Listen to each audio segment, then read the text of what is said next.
Hello guys, update ko sa kapatid ko na bata pa, pinag-asawa na, no? So makita nyo, nag module na lang po siya kasi hindi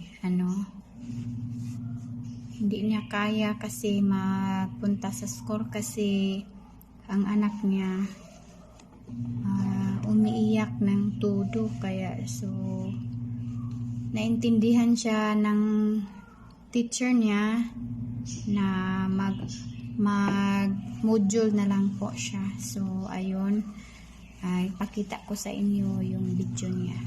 Okay? Hello guys, nag-answer day ko module. So akong module day karon nga ga-answer kay community. Basta muna na siya. Then naman ako answer aning koan module 1.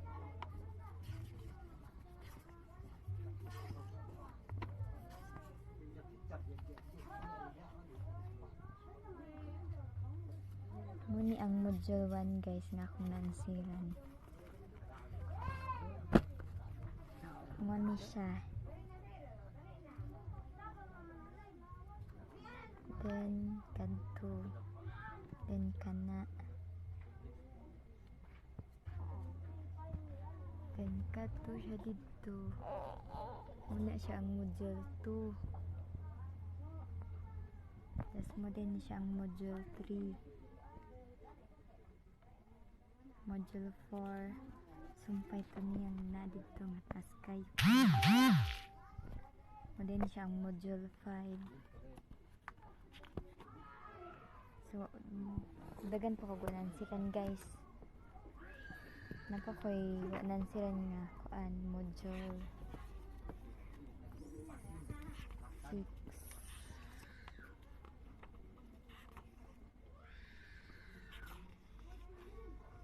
Kani siya module 6 then up then kani quarter 2.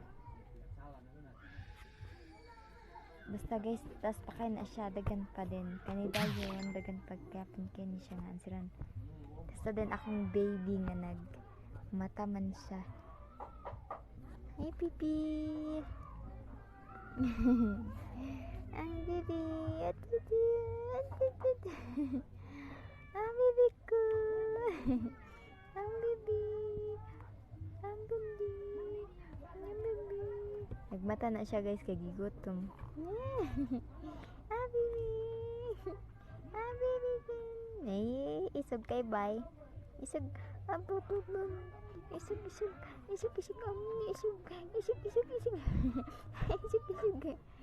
napak na ang akong upaw. Si upaw.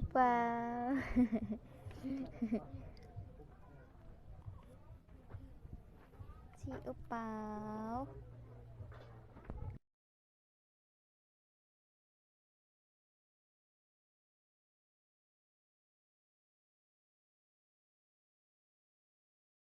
So ayun guys,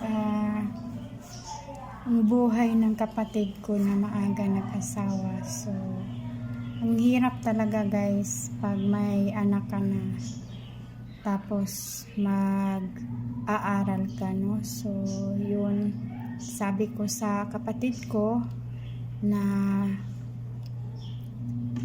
laban lang sa buhay, no? Balang araw na makamit mo rin ang iyong pangarap, no? So kaya sabi ko, ako ay hindi nakapagtapos din sa pag-aaral. So sabi ko, ikaw ang dapat makatapos ng pag-aaral sa bawat sa ating mga kapatid, no? So yun ang kwento ko sa kapatid ko na sana, sabi ko sa kanya, sana pagpatuloy mo pa rin ang pag-aaral mo kahit wala akong ipon dito sa ibang bansa.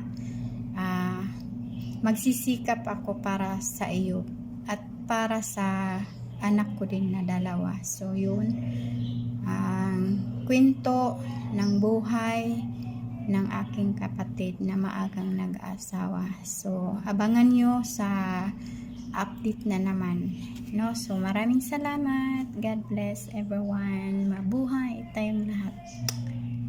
Bye.